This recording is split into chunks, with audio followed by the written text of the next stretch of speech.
Glórias a Deus, meus irmãos, a paz do Senhor Jesus. Para quem vos fala com você, que é o pastor Diogo.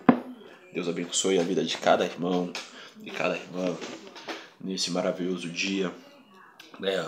E venho aqui com um devocional para a edificação da igreja. Um devocional não só entrado na teologia, né?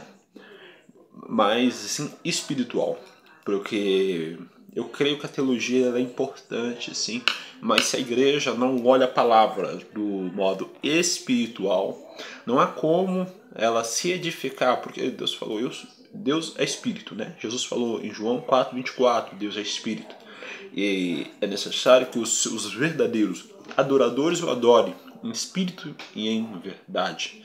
Então, se eu não olho espiritualmente a palavra, fala para que Deus abra meus olhos espirituais, eu não consigo exercer ela com êxodo.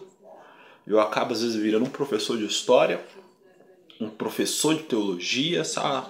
Conheço da exegese, da hermenêutica, conheço tempos históricos de cada livro, né? Tenho estudo, conhecimento, pensamento judaico, toda a situação, né? Como é que era daquele tempo, o Antigo Testamento era em aramaico, né? O Novo é grego. Tenho todo esse conhecimento, mas e quando eu começo a pegar para aplicar na minha vida e eu não tenho uma base legal para colocar isso para frente, então não tem um êxito. Se a palavra não entrar na minha vida e transformar o meu casamento, transformar o meu jeito de ser, transformar o meu linguajar, meu jeito de se vestir, meu jeito de pensar, amém? Eu vou estar lendo aqui sobre Mateus capítulo 4, versículo 12. Serei rápido, né, numa reflexão aqui, né, que Deus colocou em meu coração.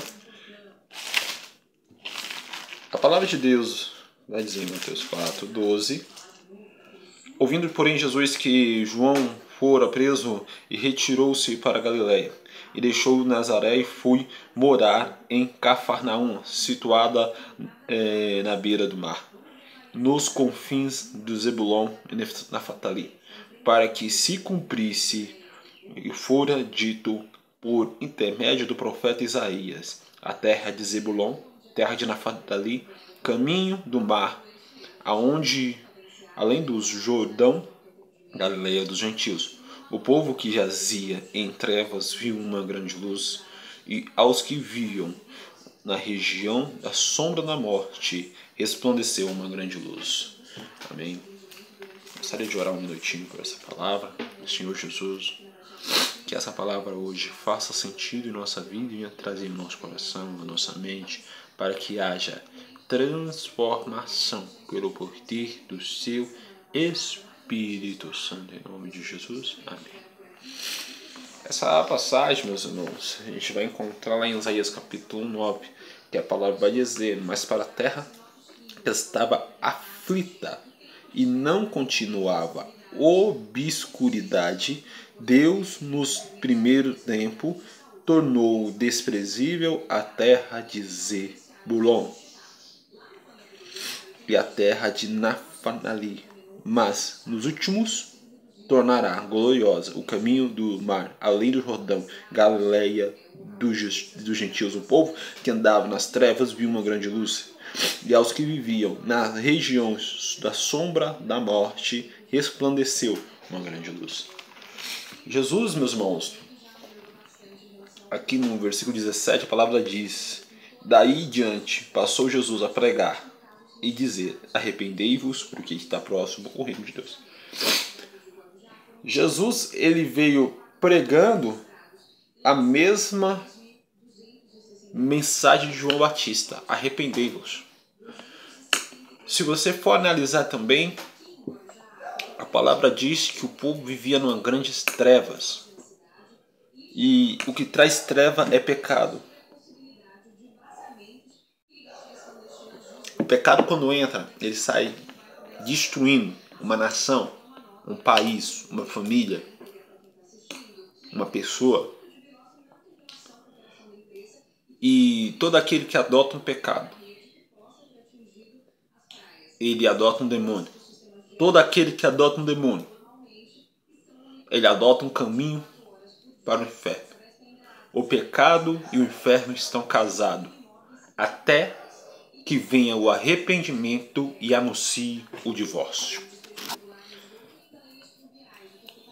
Os profetas pregaram sobre o arrependimento para que a nação voltasse para Deus e abandonasse seus deuses, seus ídolos feitos por mão de homens.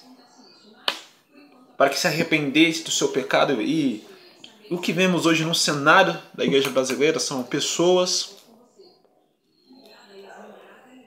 que dizem que estão pregando o evangelho e não é um evangelho. Parece mais uma palestra de desenvolvimento humano que vai, beleza, te motivar, vai fazer você conseguir correr atrás da empresa, na sua área profissional, você vai começar a progredir. Mas e a consciência que o homem é pecador? E a consciência de que se você não se arrepender do seu pecado, se você não aceitar Jesus como seu único e suficiente Salvador, se você não praticar o Evangelho, a sua alma vai se perder. Não adianta ganhar o mundo e perder tua alma. Não adianta você ser que nem o jovem rico, cheio de riquezas. Mas quando Jesus falou, entregue o que você tem aos pobres e me siga, ele entristeceu. Porque o coração dele estava nas coisas deste mundo. E a palavra de Deus diz que aquele que é amigo do mundo é inimigo de Deus. E a palavra de Deus vai dizer que o Espírito da verdade, o mundo, não pode receber. Então, se o meu coração está nas coisas do mundo, está nas vaidades do mundo, não tem como eu ter uma comunhão com Deus, porque a palavra diz que não há como adorar dois deuses. Ou irá desprezar um, ou amará o outro. Ou amará o outro, ou desprezará o outro. Então, se eu não entendo e busco na palavra de Deus e aplicar em minha vida, e eu, como ministrante da palavra, se eu pego um microfone e não falo de o povo tem que se arrepender, tem que ser transformado pela glória de Deus, se eu não exponho o Evangelho, a palavra diz, como crerão se não há quem pregue? Infelizmente hoje temos muitos pregadores que pregam qualquer coisa menos o Evangelho. Como vão crer? Cadê o poder de Deus? O poder de Deus diminuiu tanto do século passado para cá. Porque é muito entretenimento. O pessoal não está orando mais, não está jejuando.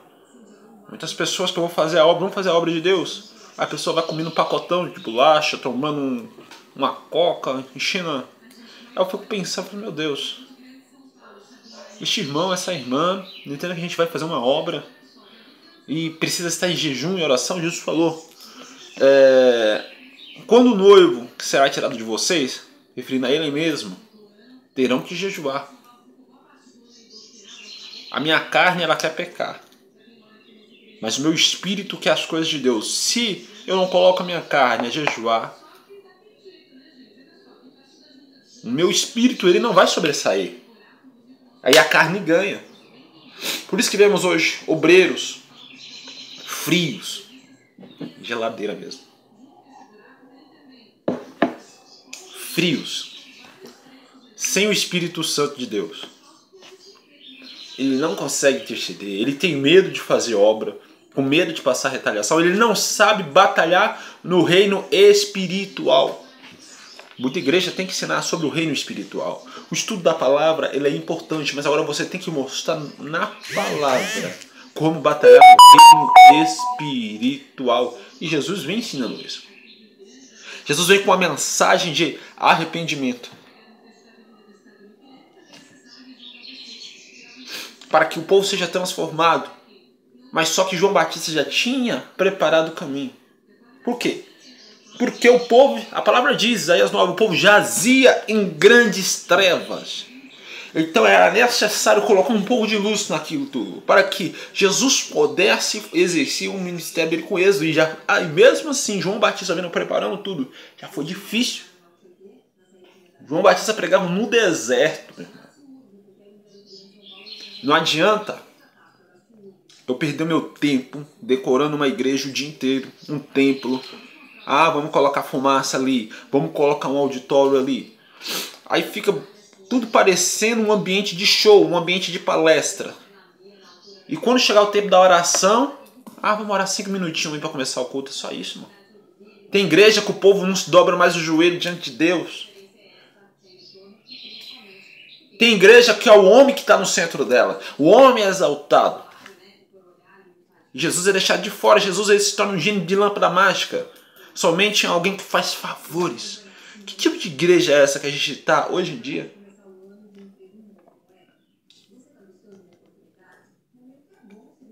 Toda mensagem que eu peço para Deus, ele só entrega a mensagem de juízo.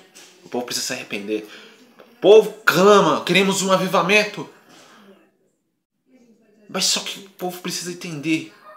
O avivamento parte de santidade, de vida de oração, vida de jejum, vida alicerçada na palavra, no evangelho.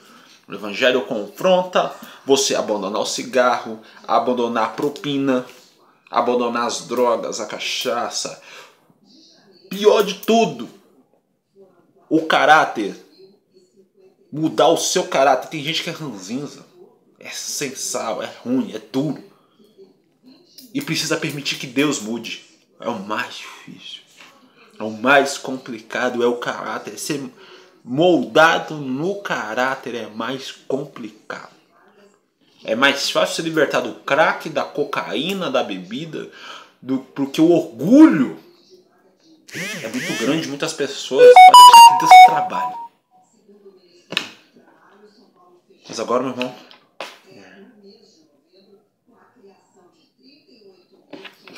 se a gente não deixa o Espírito Santo trabalhar, não tem como. Não há um avivamento para essa geração enquanto não voltarem a pregar o verdadeiro evangelho. Eu não estou falando de desenvolvimento humano, não.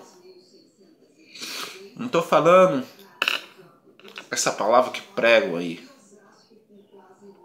que quase torna você maior que Jesus. Tem gente que prega de uma forma que parece que você é maior que Jesus, você não é. E o seu sofrimento não vai acabar. Mas só que com Deus no barco, Jesus te ensina a como lidar na tempestade. Jesus não livrou os discípulos da tempestade, mas ele mostrou a autoridade que o Filho do Homem tem. Mas permitiu eles passar pela tempestade, por todo o sofrimento. Porque o próprio Paulo falou que o sofrimento dele tornava ele mais ainda parecido com Cristo. Porque Cristo sofreu. Jesus falou, se chamar o dono da casa de demônio, imagina os seus domésticos. Então é isso, meu irmão. Ou a gente volta para o evangelho e deixa aí esse conteúdo que estão pregando de palestra nos cultos, porque muito culto virou palestra. E outros altar virou palco de show. Ou a gente abandona isso e se põe no pé do Criador, não vai ter avivamento para essa geração.